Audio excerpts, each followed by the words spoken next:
So, thank you, welcome. I'm glad we could finally get around to doing this. Yep. My first question is, I'm going to let you introduce yourself, but my first question is, Janika, do you prefer systems queen or operations specialist? Wow, that's all very official. I'll be queen. I'll be always the queen. Had a little cheeky look at your LinkedIn. Absolutely. So, for anyone listening, do you want to just start by introducing yourself, a little bit about what you do? Yep. So my name is Janika and I run Time Assist. Time Assist is a productivity consultancy and implementation company. So essentially what we do is we help businesses to systemize and streamline their processes, and especially focusing on the three core areas, which are contact management, task management, and very exciting digital storage management. So essentially, in a nutshell, you know where your contacts are, you know exactly who does what and when, and you can find your files and folders easily without constantly using that search button. So that's what we do for businesses. We consult also in terms of helping businesses to systemize the processes themselves, but also do the implementation as well. So. Yeah. Well, I've explained a little bit about this already, but one of the reasons why I've started doing this is it's an opportunity for me to not only learn, because I get to, it's one of the best things about networking is I get to learn from other people, but it's also, I want to share that as well. So mutually beneficial. One of the main questions I think anyone would have is what got you started? Why did you choose, out of everything you could do, why did you choose to go into business? Now there's different ways to answer. On one hand, it's I fell into it, and on the other hand, I feel like I'm unemployable. That's a thought I've been having a lot recently. Yes. So I mean, how do you want to? How back do you want to go? Or I don't know. So I think in my experience, and I think like just generally speaking, anyone who chooses this knows what they're getting themselves into. Even if like they don't really appreciate how hard it can get, there's something maybe wrong with us that's pushed us into the difficult path rather than taking the easy one. So I mean, I was just curious, really, what was it that triggered you originally to get into it? Well, first of all, there's nothing wrong with us. Everything is wrong with everyone else. That's the one thing. I think it's just the nature of me, how I operate. I've always been my own boss, either in a freelance capacity or a business capacity, or having employees, being employer capacity. The majority of my career, I've actually worked for myself rather than for somebody else. And I guess this is my comfort zone, or this is the way I operate, this is the way I think. And I cannot at the moment imagine myself actually working for somebody else. Yeah. So I don't think that there's something wrong with me. It's just, for me, like, this is the norm. And I know I have had these conversations, especially with my family as well, where there's very concrete notion of you work 9 till 5, you have your weekends off, you take your holiday, you spend time with your spouse, you have weekends where you do leisurely activities, and then you do your work. And the work is to provide for everything else. Whereas I don't think like that, because my work is me. And if you actually take away my work, you take away part of me. So, and again, I choose to work very strictly now from 9 till 5. Okay, 8 till 6. But it's my choice. It's not, I'm not doing it for somebody. Yeah. I know I'm segueing a little bit with this conversation, but I guess this is also quite important self-reflection as well, that for me, there's nothing wrong with me or this type or this style or this lifestyle. What works and what doesn't provides for my family, gives me emotional support, gives me enough of challenges, and gives me enough of excitement to move me forward, and in the process help others as well. Amazing. So. I feel like I should backtrack a little bit. Yeah. I don't in any way think there's anything wrong. I think it's just more that there is a lot of challenge. There can be some hardship. And I think that's certainly why not more people choose to go into business, because when they hit that wall of challenge that they have to overcome, I think the natural response is that we're obviously going to try and take the path of least resistance. But we've probably got a lot of synergy as far as like what pushed us into that, because I resonated a lot with what you just said as far as it's encoded in you a little bit more. I think that's what gave me the confidence to do it. The experience I'd had previously, if I saw something that needed to be done, I'm always the sort of person to just do it, figure it out. And I guess I just wanted to pursue that challenge more than anything. And also, I didn't have the best experience with bosses, so that was certainly something that pushed me into it. And while I was young, why not? Because there's less to risk. I know you've done more than one business now, but the one that we want to talk, or the one that we're talking about today, I'm curious, what got you into systems? What got you into Time Assist? Yeah, so there's an actual very logical route to the whole thing. My background is in visual arts. So I'm a practicing artist, not so much practicing at the moment, but I started my career as practicing artist. But I've always been very interested in doing things properly in the most widest sense. So my trade is printmaking, very detail orientated, very much focused on, old school etching, silk screens. You have to go through a process to do what you do. But for me, I've always been very interested or excited by all the boring stuff, which sound boring for others, but not boring for me, which are how to make things properly in terms of from the admin perspective. And initially, again, we come back to what is considered conventional, what's not. It's considered as a boring thing to do. But for me, it's always has given me energy. I've always I know I'm sad at one point when I say it out loud, but I do enjoy, sorting out drawers, making order out of chaos. So moved into actually organizing arts events and exhibitions for other artists, because other artists recognize that this is something that I actually not just am good at, but I genuinely enjoy. And it's always been in my back of my head, is like, how can I make my life easier?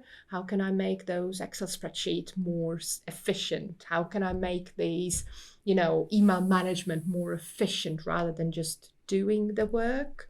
And doing the project management for other artists, it is very much admin based. It's very much admin based. But during pandemic, what happened, obviously, arts industry completely crumbled. So I had to reinvent what I do. And I went to the path of least resistance and opened my services to other industries as well. Effectively still doing the same thing. It's just the way I talk about it and the way I market myself, that's changed. So what I do, actually being interested in systems, it's always been there. It just evolved. And yes, if you start with, I'm an artist, to I deal with admin for others, or systemize admin for others, how do those two link together? But there is that story behind that. It's always it's a logical route, essentially. Was there any did that choice come quickly? Like, was it, I need to shift a little bit here? Was it immediately there, or was it something that you really had to sit down and think about? And the reason why I ask is because I think anyone who maybe wants to start a business or has started a business, one of the thoughts you've got to go through is, well, what do I do? And that's also probably where a lot of hesitation comes from, where people think, well, I don't really have the skills. if you've got a skill in anything, if you have a talent, you can monetize it. It's as simple as that. And that if you're going to take the route in business, which is a path of resistance, the least resistant path on that path is do what you're already good at and passionate about, right? Yes, but yes, but okay, and the but comes because there's a lot of super talented people out there who have a lot of variety of skill set. And that is a problem. That is a really, really big problem, because if you have so much choice to choose from, you don't know what are you genuine, not just good at, what do you enjoy? Because essentially that all comes down to what do you genuinely enjoy doing, but also you feel content doing. And I think that's the very important bit, is the fact that you can do certain things doesn't mean that you have to do certain things. And let me just roll it back a bit. So during pandemic, what happened was literally I was working with visual artists, and one day after another, I had calls saying, I cannot work with you. I cannot work with you anymore. We need to pause it. We need to pause it. We need to pause it. I literally was left with one client. Bills need to be paid. Mortgage need to be paid. And I was like, right, what do I do? And that's where it comes to become unemployable, because, going and finding an admin job, the chances are, well, to be fairly honest, the chances were very, very little, because going and starting over with, minimum salary, and when I go and apply with 2 master degrees for a basic admin job, nobody takes me because they know I'm not going to stay longer term. So for me, what I thought initially, okay, what are my strengths? So I literally went blank piece of paper. What are my strengths? What do I actually have? And realistically, yes, I have variety of strengths in terms of skill set, but also the other thing is I have network. I was like, okay, what can I do with that network? And simplest thing, I just went to my network and asked, do you have something in your office that you don't want to do? Let me do this. It was just a means to an end at that stage, because I just need to get some money in. So I went to a virtual assistant route, just purely because it was more socially acceptable or understandable work or understandable role for a variety of my target audience, aka businesses who still had some money, because essentially that's what I was looking for. Need to get some money in. So initially I started as a virtual assistant, and I was doing everything, admin is so wide, but I was doing from email management, to social media management, to design work, because obviously visual art background, all the graphic design side of it, to website content, to marketing strategies. Essentially at that point, during pandemic, I was literally doing anything I can get my hands on. But what it helped me is to identify actually very quickly, and that was probably within 6 months. It's like, okay, I've tried a little bit of all of that. I'm not happy with that, because I don't feel that I'm adding value. So something that's always been driving me is whatever I do needs to add value. And I know this is not very like a businessy thing to say, but at the same time, I'm coming from the creative industries. It's all about concept of an exhibition. What does it actually do? How does it add value to the viewer? What is it saying? What's the idea of it? So that's, again, in the back of my head. How can I add value? And I realized that actually doing all of these things, there's essentially no point long term, because businesses will always be dependent on me doing things. And secondly, if I do things quicker, aka things are streamlined, I get paid less, because I can get paid by the hour. So how does that work? So that's where it all started. It's like, okay, actually, let's start narrowing it down. What it is that I want to do. What do I do so that I can add value? And what can I do so I can make a difference? Mm. And that's where it started to narrow into business systems, because being involved with so many businesses, especially networking as well, you hear and you speak with so many businesses over the years, can see the actual challenges. And the main challenges were around basic things. You do networking. Where do you keep your contacts? You have all those bunches of business cards. What do you do with them? It's like, I'm sending a LinkedIn message. Great. And what's next? So it was honing down to the very, very basic. And that's where it's the contacts, tasks, and digital storage started. I still have all of mine stacked next to my computer. We'll have a conversation about that, what we can do about that. Well, I'm planning to just add them all into Notion, which is, as you know, my latest obsession. I've planned it out in Notion, this conversation. But yeah, that's something that really stood out that I never really thought of. I've certainly never heard someone say that. So from a networking perspective, I think you obviously have a more synergy with some people, but also it's that, how do you remember to follow up? Because you've got to systematize it. So do you remember, I think I've told you this, I actually came from a creative background myself. So my shift mostly in my headspace has had to be from going from just creating great work, because that's what I started in with film and photography, into, okay, systems and structure. And it's been a bit of a shock to the system at times. And honestly, like I don't even, I'm in two minds now between, I'm better as a project manager, but then I don't get time to be creative, but then I love being creative because it's still the passion. And that's definitely the juggle I've been through with. It's the brain sides. It's the logical and creative brain. And how can you switch from one to another?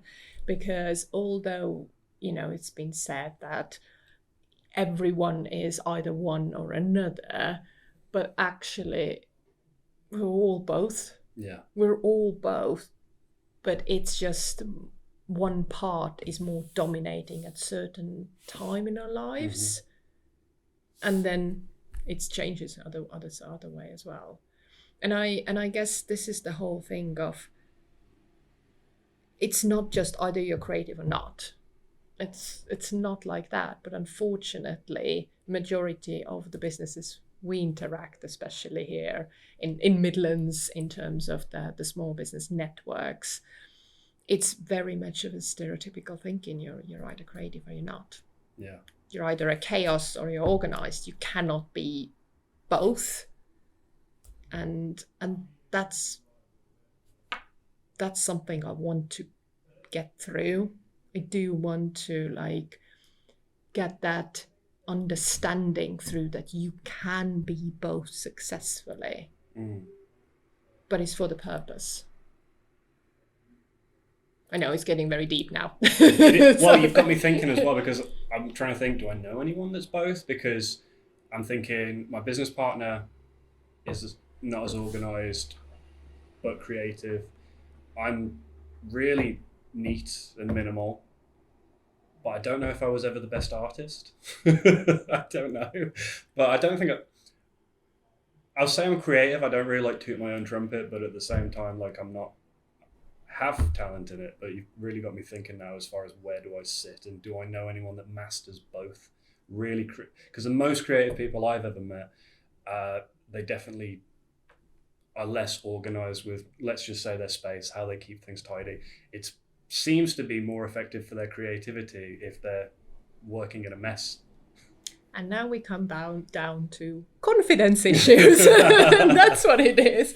It's not about either you're organized or not, either you're creative or not. You said yourself, you don't know if you are a good artist. That's a confidence issue. I think it was just, I liked all of the other artists I worked around while I was studying. I just liked their work more than I ever liked mine. So I think I always just felt like I was a bit of a fanboy, just pursuing my passion because I didn't know what else to do. but like being in awe of like all of these really talented people around me. But yeah, But that's also again coming down to confidence, because it just means that I had very similar in terms of in uni, and I was like, everyone is so talented, everyone is doing so much better, but they were doing better artwork in the context of what was mainstream then and what was actually expected of them, because obviously it's educational institution, there's a certain grading involved, there's a certain like, is it a good, is it a bad, is it like very good or is it very bad, but it's still, there's no like right or wrong answers here within the art. And again, this is something that really does my head in, is the whole art education side of it. But again, let's not segue that way too much. So let's limit it with confidence. That's it. We can roast education in the next podcast. So far in business, what would you say has been the biggest challenge that you faced? And think about this from a perspective of someone might be listening. Mm-hmm. What's something that you could say, this happened, easy to fix, be aware of it? Where to even start? It's that kind of, well, that's the thing. It's sometimes there's so many, there's always challenges, but it's like, what's memorable, because it's something which seems like a huge challenge, actually you solve it, and then that's not a challenge. It's not a perceived challenge going forward. I think quite a huge piece of work that I actually did on myself, in terms of, well, not on myself, but on the business itself, is actually drilling it down what it is that the business delivers. And I know it sounds really daft in terms of that's something quite obvious, but it's not. It's being very clear what it is that you do, what services you are providing, and who are your target market. Yeah. Rather than being everything for everyone and being blindsided just because, oh, somebody's asking you custom something, and you're just eager to please because of getting either first client or first big client in, and just being very clear, staying true to yourself. That's what it is. I definitely fell into that trap when I first started. The first thing I was selling was video photography, and I was doing weddings. I was also doing corporate work. So I thought, yeah, anyone could work with us. But then I think I got stuck in the trap of thinking, you build a website, you put things on social, all of it's going to come to you. What's the message? Yeah. What's the message? Well, exactly. What's the message? But that's been one of the biggest things that I've really come to understand is it. Not only are you not going to work with everyone, but also it's drilling it down to actually who do you work with. But like you said, it's also what is the value of the service, because that's useful as well, primarily because if you're trying to get work with someone, let's assume they're busy, as we all are. If you're trying to have a coffee with them, if you're trying to just have a chat or pitch your product or service, you've got to get it straight, you've got to get it quick. And if you just like, we can help with this, it'll do this, I'm bored, I'm gone. And it's not that the person's rude, it's just that you've got to get straight and to the point, in the same way as if they're hiring someone, I suppose. If you're hiring someone, I need someone for this role to perform these tasks. And in the same way as if you're trying to provide a service, I think what I purchased myself, and certainly what I've observed, is those people who the value of working with them when it's clear seem to just generally do better, because it's easier, it's repeatable, you don't even think about it. Yeah, you need to be very clear on what problem you solve, because people don't care about what you do in the most nicest way. People don't care about you overall. People care about themselves. And if you can help them with their projects, with their purpose, then absolutely. But unless you are very clear what problem you are solving, it's going to be really difficult to find clients. And I know it's that kind of being very clear about saying no. It's so difficult to say no, especially when you're starting off. But say no in the way that you can still keep the relationship going, aka, I cannot help you, but I know who can. Or at least I will go and find out who can help you. So although you're saying no to the actual service or product, or then you're not essentially selling that, but you're still being helpful. It's the added value. And the other thing, coming back to the learning points, the other thing is being very clear of what it is that you do, but also be very clear on the support system around you. People love giving unsolicited advice, and it's very easy to get just spread too thin by everyone's advice, and you're trying to follow everyone's advice. Just, select a few people whose advice to follow, stick to them. And that's it. It might fall flat, but at least you know that this route is not for you. Yeah. Rather than if you have like 20 routes and then you're like, actually, which one is the one that fell through? So yeah, those are the two big things. Yeah, definitely. So I feel like you might have already answered this one, but my next question was going to be, you've told us a bit about the challenge. What would you say has been the biggest lesson that you have learned? Maybe something that has almost surprised you about your experience so far?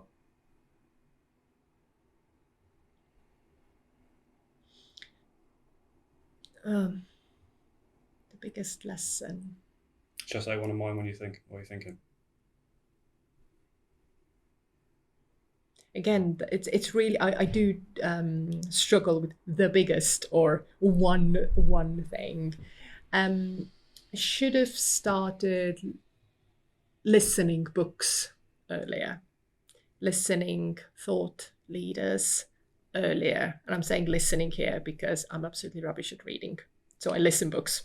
I'm the same. I don't know how you diagnose me, but like I'm caught in two minds when I'm reading. I'm enjoying it, but my mind is wandering. And also when I'm looking at the time, I'm then judging myself on how quickly I'm reading, and then I'm thinking, what else could I be doing with the time? Audible in many ways has probably changed my life. So I think I got Audible as like a trial with a new phone. And so that was back in 2020. I've gone through more books in the last few years than in the past like 25 years before that. Yeah. Love it. Absolutely. Well, in my case, I just do a lot of dog walks. And I mean very, very lengthy dog walks. Just to get that book in. And yeah, I will go with that. Yeah, actually, I need long dog walks because my dog demands a long walk. But I find that this actually helps me to process the information, because if I'm walking, I'm actually most likely walking, middle of the field, middle of nature. So there's no distractions until I see a deer. I see a deer. But there's no distractions. But I can then focus on what I'm listening. So. Yeah, I'm the same. I find myself craving it. I'd go for a nice walk at least once a day, and it's one of the, when I've looked for like where to move to, it's got to have some green space. We're blessed in the Midlands that there's quite a lot of green, but first thing I'll do when I'm somewhere new, or if I'm just like staying with someone for a while and I've got a bit of free time, I'll check on the maps. Like, where's the nearest green space? What are you listening now? Well, you need to check Audible. I'm re-listening to 50 Cent's book, one of 50 Cent's. Let me get it. Okay. So you know who 50 Cent is, right? Hustle hard, hustle smarter. Oh, okay, I need to. Yeah, I haven't. 6 Hours of Perception. I'm listening to it twice because I really enjoyed it the first time. I wouldn't say I'm like a huge fan of his, but I respect obviously his journey from where he started from a struggle into a successful music career, but then absolutely dominated in what he described himself as a mogul now, which I think is just like film and TV or whatever. I was going to ask you the same question though. What are you listening to? I'm re-listening as well, just purely. I have certain books for certain state of minds. When I feel a bit low on motivation overall, I do love some Americans, Americans and their oomph on the motivation side. I'm currently re-listening Grant Cardone 10x Rule. I've got one to recommend. While I'm finding the title, do you listen to any fiction, or is it purely? I do. Well, not anymore. I read fiction now, but I again used to listen. Well, I actually do listen, but I'm currently just very focused on businessy books.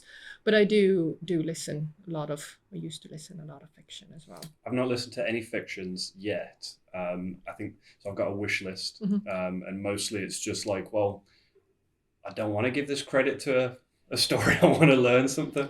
So maybe one day, like I don't know, there's a few books I might want to listen to. Maybe Lord of the Rings. See what the difference is. So another internet guru, I would recommend Alex Hormozy. No, I haven't come across. You might see he always has he's muscly as hell. He built I think he built most of his money through gyms. So he mastered starting a gym, booking out a gym. So then he offered that as a service to people. Okay. He would do that for them. His book 100 Million Leads. It looks like I've already started that again. Really loved that because he breaks it down so simply. Like one thing which I know we've both found as a challenge, and I'm sure anyone would, is finding new clients. And what he breaks it down into. And it's one of those where when you hear it, you think, why did no one make it that simple before? There are 4 ways that you can get new work. You reach out to people you know. You reach out to people you don't know. You market to them. Or you post content. That's 4 ways to get business. There's 4 other ways that go into then like affiliates and other things after that. But for you just to get work, there's 4 ways you can do it. When I heard that, it was just like, it's so obvious now. But when you look at it, I don't know if you were the same. When you're trying to figure out what is the value of what I do, who's going to see the value in this, and then trying to refine that list of people you want to reach out to, I think it can be, there's so many different things happening and there's so many different things you're trying to play in your head that you almost wouldn't. I think that's where I get a little bit like, shall we say, sensory overload, where I'm just like, okay, so where do I start? Where do I put my time? Should I call this person? Should I email? It's network. Invest in your network and invest into good network and run things by your network as well. And I use my network as a currency, essentially, because this gives me an opportunity to, again, help people by connecting people who don't know each other. So and again, this comes back to, what would I say to somebody who's just starting? Go to a networking event. Get yourself out there. I know it's scary. I know we're not meant to network because all our parents say, do not speak with strangers. And what's networking? Speaking with strangers. Nobody feels confident in doing that first time. Not the second time, not the third time, but by the 10th time, you're getting it. And it's just putting yourself out there and talking about your business, seeing the reactions, but also finding out more about others, being curious. I've met weird and wonderful people over the years who I never would have normally interacted with. Networking, that's what it's all about, but doing networking properly. Rather than networking is not constant sales pitch and that's it. It's not that. Again, we can have another podcast about networking as well. But definitely go out there. Obviously, it depends. What's your business? What's the product? What are you, or service or product, what are you selling? But if it's B2B or business to business, networking. I've got a couple of things to say on that, because while you were trying to think of the biggest lesson, the lesson I was going to say was that I massively undervalued the importance of the relationship you have with someone, because it's not, so if we were just selling a product, people don't need to know us, people don't need to see our face. Because ours is service based, it's all relationship based. Like if someone doesn't actually like you, let's say in any way, you're not going to work together. But you know, you can maybe have a difference of opinion but still work together if your service is good. But that's definitely something I underutilized and probably, I would say, yeah, probably neglected and not like maintained maybe where I could have maybe got more business. But just one thing I want to say on networking, I still get a little flustered sometimes before I walk into a room, but it also taught me something else as well, that it's not about you, it's not about the individual. And I think when we offer a service, yeah, we're doing it under a business. And even if we have staff, I think we can feel so personally invested in it that when, I don't know, even something as simple as like someone doesn't shake your hand at a networking event, like maybe they just don't pick you, you're going to think to yourself, what's wrong with me? What's wrong with the service? But networking for me has also taught me that you've got to separate yourself from the business. The business is what you can provide, what value it's going to bring. You are obviously the representation or the representative of that. But whenever I go into a situation or a room that I'm a little bit nervous to go into, I like to think, okay, who do I need to be in this situation? Because it's not really you. You do have to put on, I don't know, I was going to say put on a bit of a character, a role. That sounds a little bit insincere. You've got to, I would say you've still got to be sincere, you've still got to be genuine, but it's the difference between looking terrified and just putting on a brave smile. Who do I need to be? What kind of energy do I need to project? And mostly it's just be positive, ask questions. But I think networking has probably taught me more about business than anything else. So that I would definitely be an advocate of that. Even if you don't have a business idea, you're not even sure you want to go into business, I think it's still just a good opportunity to network, because I'm sure we've both met people who are at a point where they like you introduce yourself, hi, what you doing? Like, I'm not really sure, this and that, but I'm sure there's still benefits to going, even if you're not sure. Absolutely. And just coming back to that, being sincere, just be you. And we are all situational in terms of, I'm situational extrovert. When situation calls for it, I'm out and about. And I can be loud, I can be big, I can be all of that. But that's not me by default. I do this because I can start then. One thing is, you do need to pump yourself up as well, because it is scary. I've been doing networking for over 10 years now, and it's still scary. Absolutely. I'm doing a presentation tomorrow in front of 20 people, and I'm still having a bit of a wobbly legs thinking about that. But I'm putting myself into uncomfortable situations because it will bring me closer to my target market, to potential business, and not business from the room, but business of those other contacts who those people in the room know. Sterling are really pushing for me to join, by the way. You should. I would like to. Obviously they're pushing. They are a membership organisation. Obviously they're pushing. Obviously. I would like to. I still might. Okay, so we're going to come on to a little bit more about your service now. So first question. If I want to go into, I think it might be fun to almost do a little bit of a role play here as well, because my question is going to be, if I'm working with you, what is the outcome? What is the value of working with you? And now what I thought we could do for maybe a role play is like, do you have, firstly, like a series of qualifying questions that you typically ask someone? So like, shall we try a little exercise now where I'll pretend I have a different business. No, I'll be honest with what be yourself. I'll be myself. Be yourself. But how do we break this down? If you're going to sell to me, what is the outcome? Well, first thing, I will not sell to you. I will not sell to you because I need to identify if you have a problem in the most nicest way, and if I can help you with that problem. That's why I said I'm not selling anything to you. Yeah. So how the process usually goes is I do mini audits, which are essentially a discovery call. Mini audit usually happens when there's certain trigger for that. When I say, usually prospects come to me with some annoyances. So Dan, you mentioned that you're using Notion. How do you find it at the moment?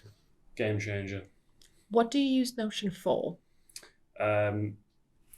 Take a note of tasks, tracking tasks, tracking, scheduling and tracking meetings, storage, research. So to be honest, everything is now filtering through Notion, because even if it's up, like let's say on Google Drive, it's still a central point where we can put everything in one place. Okay. Does your team use Notion as well? 4 of them do. Okay. So you use this as a communication, not communication method, but a place to allocate tasks. Yes, it could be a communication method, but we've just been using WhatsApp, and we've not had a reason to shift yet. But you allocate tasks via Notion. I'm just trying to understand how you are using Notion, how your team is using Notion. Is there an overlap? Yes, yeah. It's mostly me using it, and it's a girl we hired end of last year who's essentially, we got her in because I want her in a project management role or a team leader role, which I think she's more than capable of, but realistically she's mostly more of like a VA to me at the moment. I will plan the tasks at the start of the week or the end of Notion. In Notion. So I'll just sit there, do a brain dump. I can't remember what it's called, but like a productivity hack. Basically, you do a brain dump. So anything, I think of all the clients, think of everything that we've got to do, priorities that week, dump it, to-do list, and then put those into tasks, or just do checkboxes for what do I personally have to do. But I always do a Monday morning call with all the team members, just so that I can say, are you aware of this? This is on the to-do list for this date, please. Okay. Where are your contacts stored? All your network contacts or your client contacts? My phone, my head, LinkedIn, and a pile of paper on the desk. Okay. So your team delivering client work are literally depending on the information from Notion. How does your team know what to do? This is actually something that we've been in the process of building now, is SOPs. So standard operating procedures for anyone who doesn't know. They know the basics. They know enough because there's regular communication. How do they know? Well, I will have verbally told them that we are building the instruction manuals for how to run and deliver. Okay, but before you do an instruction manual, Yes. you actually need to have something to base the instruction manual on as well. Yes. Yeah. Okay, so contacts, tasks, and did you say you use Google Drive? Google Drive, so all your emails are in Gmail. Yes. And do you use Calendar as well? Yeah, Google Calendar, and we also use Calendly for bookings. What else do you use? What other apps do you use? Have you heard of Figma? No. Figma is, I first heard about it when I was at university. My lecturer told me about it because it was like where people design apps, websites. But for us, it's just become like the main place where we'll share content. Mostly like So client work delivery. Yeah, it's a shared workspace. Yeah, shared workspace. Yeah, that's currently our most expensive subscription. Why do you have that and Google Drive? What's the difference? Google Drive is storage and communication. Figma is design. It's you can do almost anything that Illustrator can do. So Adobe Illustrator. Yep. But it's better than Canva, and it's a shared. So I could show you now, for example. It's all right. It's all right. It's just overall, just understanding. I don't need to go into details. It's almost like a virtual, or at least the way we use it, it's almost like a virtual collaboration space. Okay. So I can see what. I'm just trying to understand the difference between the Google Drive as a storage, because you said Figma being storage as well. Yeah. So that's why I'm just trying to understand the difference. Well, I mean, for Google Drive, it would be like storing of like data, sheets, documentation, video. So we can't store videos, for example, in Figma, and it's also Google Drive is also just a quick and effective way of us sharing data with clients as well. Okay, so you had WhatsApp. What else do you have? We purchase a tool called SpyFu, which is it's about SEO. So tracking keywords, planning, seeing progress. What else do you use? Loom. Yep. Big fan of Loom. I'm running out of things now. Oh, ChatGPT. We pay for that. Yeah. What else? I think that might be it. Okay. So, you use your contacts on your phone. Essentially, in the most nicest way, if something happens to you tomorrow, how long will your team know what to do? I don't think, if I wasn't around, there is no business without it. There we go. And this is how it all starts.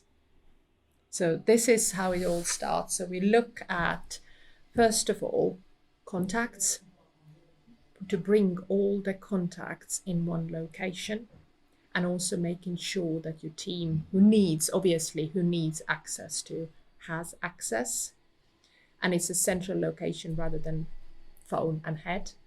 Secondly, client work. So be very clear, where is your client work actually stored? Thirdly, prospecting. Where's your sales pipeline? Where's all those conversations? Where's all this documentation? Like, if you have had, for example, a conversation with myself saying, actually, you're in the process of reviewing Time Assist website, and we'll have a conversation about doing headshots again. We'll have a conversation about, so there's a lot of things that you can do for Time Assist, where those conversations documented. Because if you don't actually tell verbally somebody in the team, nobody will know about me even existing. Yeah. I was paying for a software called Fireflies, which it transcribes video calls. That's fine. For that reason, we've cancelled this or paused the subscription for now. This is something I've been thinking about a lot actually recently, because for me to be able to grow the business beyond where it is, I need to focus more on outreach and sales. To be able to pull back, I also need to build those systems and make sure the team members are working effectively. Exactly. That's primarily why we hired the girl I mentioned, because she's great anyway, but mostly I just needed that extra pair of hands to make sure. But extra pair of hands is great, but if they are not channeled, what's the point? That comes because otherwise they're always going to be dependent on you. So my recommendation at this stage would be for you. Yes, you said about standard operating procedures, but you need to have procedures in place in the first place before actually documenting them. Yeah. Write everything down. Everything that you do in the business, write it down. Doesn't matter what order, doesn't matter the priority, just literally write it down, from the invoicing procedure to networking, what do you do during networking? What do you do after networking? How do you deal with prospect calls, prospect meetings, discovery calls, client work delivery? What do you actually deliver? How do you ensure that, you know, the project scope is clear? If the project goes out of scope, what happens then? What, all of those things that you do a lot of things automatically, write them down or dictate on your phone, and then use the likes of Descript or even OneNote that can actually, or even Word. I think I've got something built in. Yeah, exactly. So get it transcribed.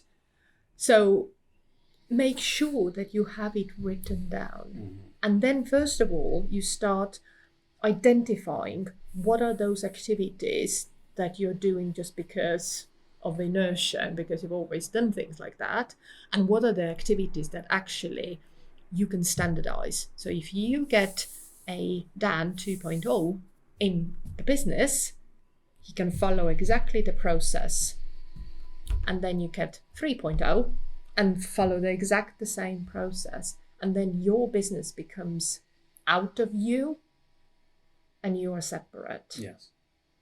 So this type of work is what I do with clients, and what I do practically. So there's two parts of it. So one is the consultation. We would go, in your case, for example, we would go into detail. We would do regular accountability meetings where we actually practically implement this. We go through all the systems themselves, but starting off email management, contact management, task management, go through how you're actually using Notion, and then look at the storage as well. How can you find all those files and folders? Because everything else stems from it. Yeah. But if you don't have those three in place, it all collapses. Yeah. And I'm not looking at how you deliver the client work.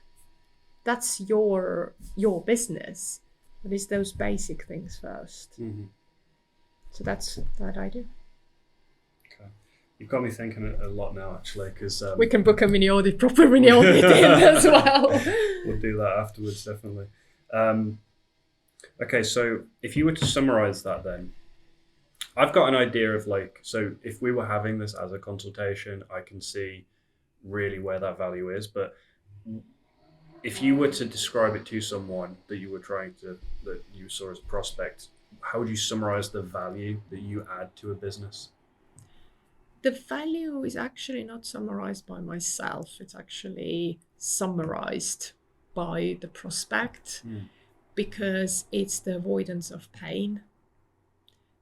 A lot of the times, the conversation starts lack of control, everyone depending on me, meaning the prospect, business owner, not being able to just run things in terms of that the business runs itself, essentially, and the business owner can just have holiday, not even taking a sick day, have a holiday as such, because you have systems in place that the business can run, either you're there or not. Yeah. Cause I guess I had a sort of my own way of sort of how I would summarize your value then, because at least from what you'd said, it's been a little while since we've spoken about really where'd you dig in. Yeah. And the main thing that stood out to me, you've just identified basically what I'm trying to do, which is be able to have the machine run itself, which mostly a bit of time assistance might be helpful, because the biggest hurdle stopping me from doing that is time, because I'm stuck in the business. But to get out of the business, I need to work on those things. However, what you can do a little bit every week, allocate time to do this every week. You don't need to take on this mammoth task all at once. Yeah. Every, Friday afternoon, allocate 1 hour just to do that. Write down or dictate what do you do of a certain task. In terms of what I mean by task is, Invoicing, how do you actually do that? Prospecting call, how do you actually do that? So rather than doing it all at once, just every week, just 1 hour. And by 3 months, you have 12 hours of work done. Okay, last question on that then. So we've just had this consultation. I'm sold on the value. What do you do and what do you strictly not do? So you've obviously spoken about a lot of like systems, what softwares to use. For example, if I were to say, well, can you, if I speak to my phone, transcribe what I do in all of these things, is that something you could write up and implement for me and systematize? Is that, or would that be where you would draw the line? No. So yes, that would be where I draw the line. So essentially what I do is, if you don't have any contact management in place, any task management in place, or your files and folders are all over the place, aka in your device, in your phone, in a cloud, but in several different clouds as well. This is where I can, or I will be able to recommend apps and recommend systems and implement as well. So for contact management, for example, I implement Pipedrive or Capsule because for small business, they're very easy to use, simple, cost effective, very customizable. If it is task management, I only work with ClickUp or Trello. And obviously, if it is storage, is Google Drive or OneDrive. But saying that, for example, you use Notion, I can still do a consultancy for you. I will not implement Notion for you, but I can do the consultancy side of it, where we can actually talk through what do you need Notion to do, and actually me coming up with recommendations, what can be put in place without me actually logging on into your Notion and amending that. Got it. Yeah, so that's the difference. So although, just purely because there's so many systems out there, and although I'm aware and I know majority of them, I deliberately not getting myself involved with everything and anything, because I know that those limited tools that I can implement, I keep myself updated with the new updates. I know exactly what they can do, what's the capabilities, and how to do the implementation of it. So that's the difference with that. And also talking about the tools in the periphery as well. So we can look at those as well. So that is the consultancy side. Again, so I think about this from the perspective of like, if you're prospecting with someone, but also the value of the service. In your experience, business as a whole, what do you think is the biggest thing you see people undervaluing in their business? And I think from your perspective, I feel like you might have more of a better insight on this from the way your service helps a business. Where do you see business owners, shall we say, what do you see them undervaluing most? Undervaluing meaning that they don't see the value or don't appreciate it, don't maybe. appreciate So like a software they're using, or contact management. Contact management. Because, oh, I know that person. I know that person. Great. Does your team know that person? Oh, I'll do the networking. Oh, that's fine. We'll have a chat afterwards. Sometimes the most annoying, tedious things, aka documenting who did you had some conversations with, can go a long way down the line.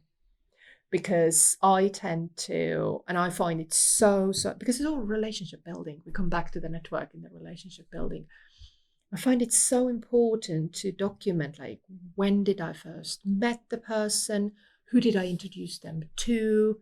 Who they introduced me to? So I always have this, first of all, as a conversation, but also seeing how can I help them And I have, actually, I have had so many times when I've embarrassed myself so badly because I have horrendous memory.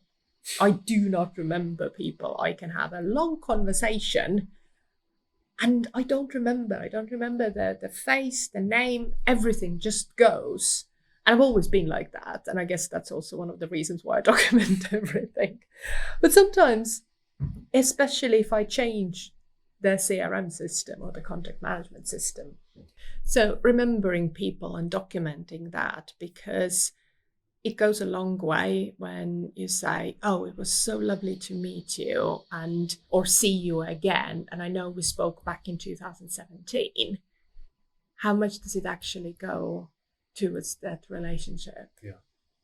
And that's, again, coming back to your network is your net worth. It's your currency. Write these things down. They might be very obvious to you, but in the long term, they will help you. Somebody calls you, just pull out the record and you will see exactly, what information is all there.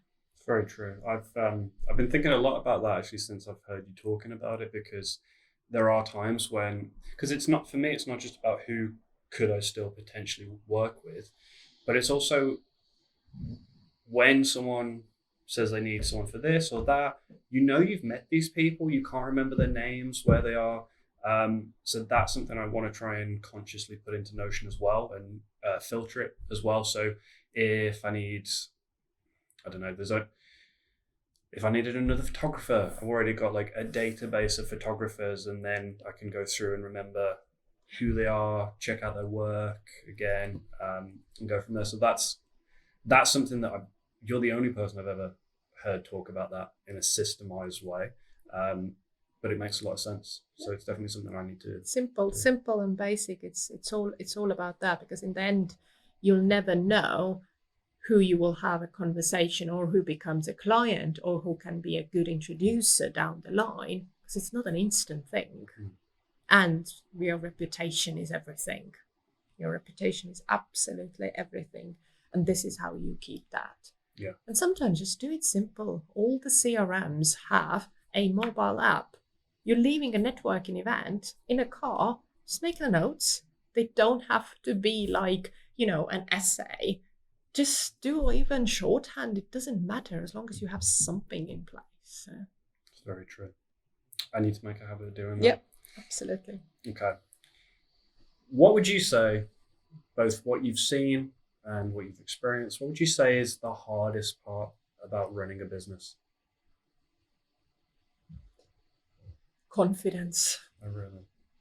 Confidence, motivation, and not letting things get to you that you cannot affect. Mm-hmm.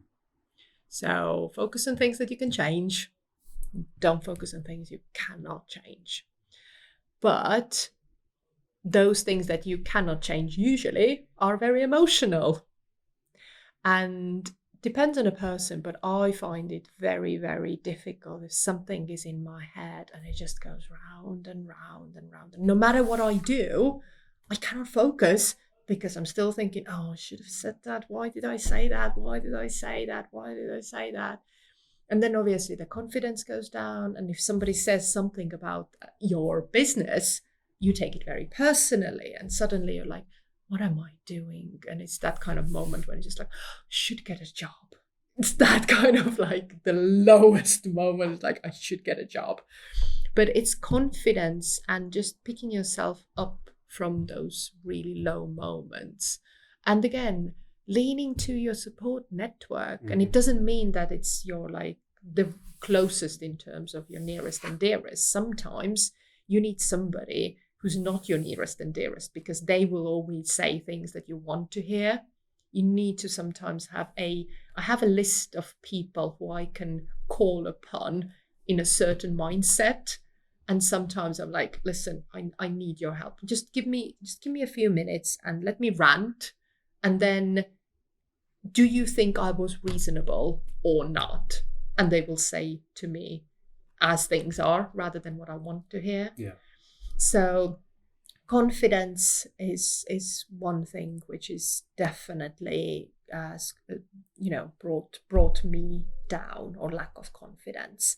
And the other is the motivation as well, just keeping on going, because as business owners, either we have staff or not, we are still forefront. We are there.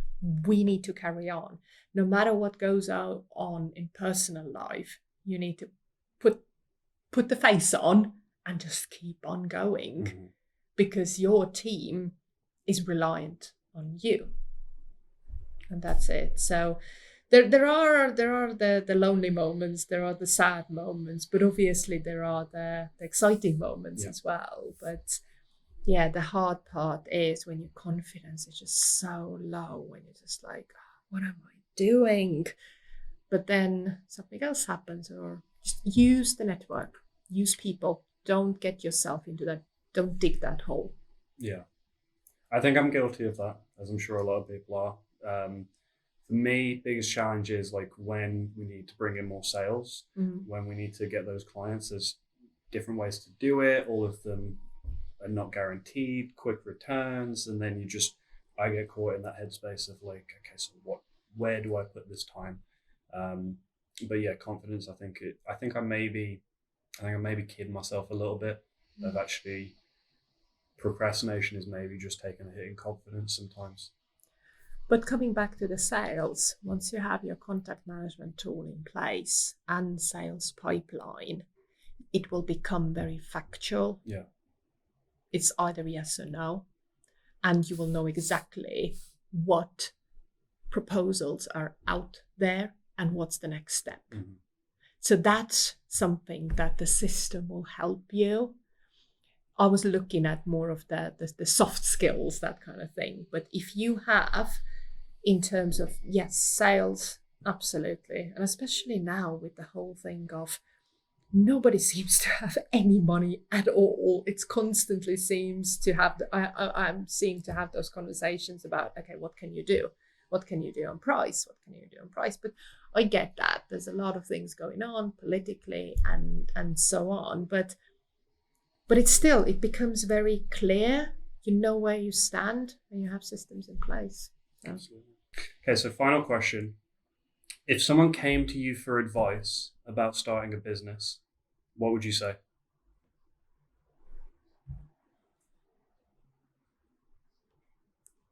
What it is that you do. That's the first question. What it is that you do? What's the business? So first of all, I would say be very clear what it is that you do.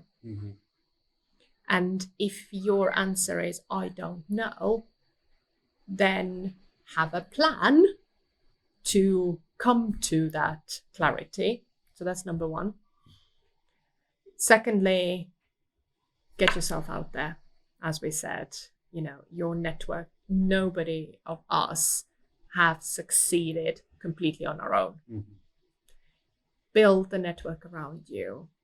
Find people who you admire and get mentors. Get people, talk to people who've been there, done that. And get mentors on like a variety of reasons as well, in terms of not just mentors on, you can have mentors on sales, mentors on your mental health, mentors on client work delivery. You can have mentors on different areas on that. But also there's so many like support systems, like business support organizations. There's so many, like, depends on location wise, there's a lot of amazing programs, business acceleration programs out there. Get yourself educated, get the network, and be clear what it is that you want. And if it is, I don't know, then go and talk with people about different areas of what you have done so far. Gain feedback,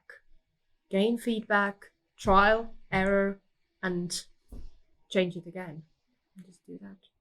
It's great advice.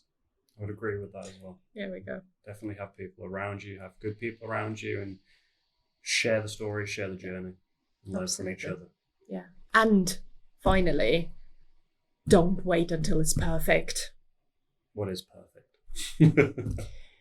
You will never get it done then. No, and you learn more from just trying than trying to Exactly hold off until it's perfect, because you'll still make money even if it's not as you deem it perfect. Yeah. But there's one thing, this is probably a bit mean to say, but one thing that always shocks me is when you see like businesses that on the surface look terrible website, terrible socials, but are absolutely killing it.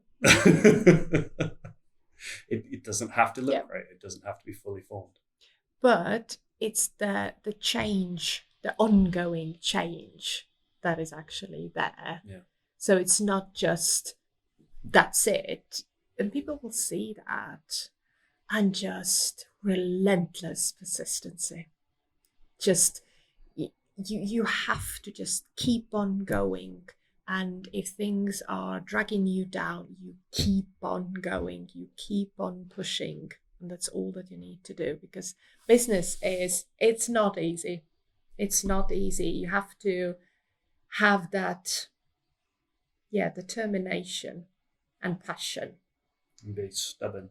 Oh, be very stubborn. And if you're hitting the wall, you know what?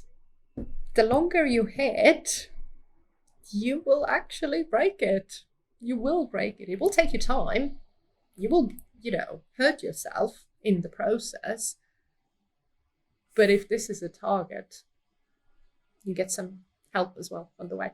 That's it. So there we go. Thanks for your time, Janika. It's been pleasure. It's been fun, actually. It has been fun. A bit segues, a bit existential things going on. But I think, I really enjoyed it. Amazing. Thank you very much for inviting, Dan. Great. We'll do another. Absolutely.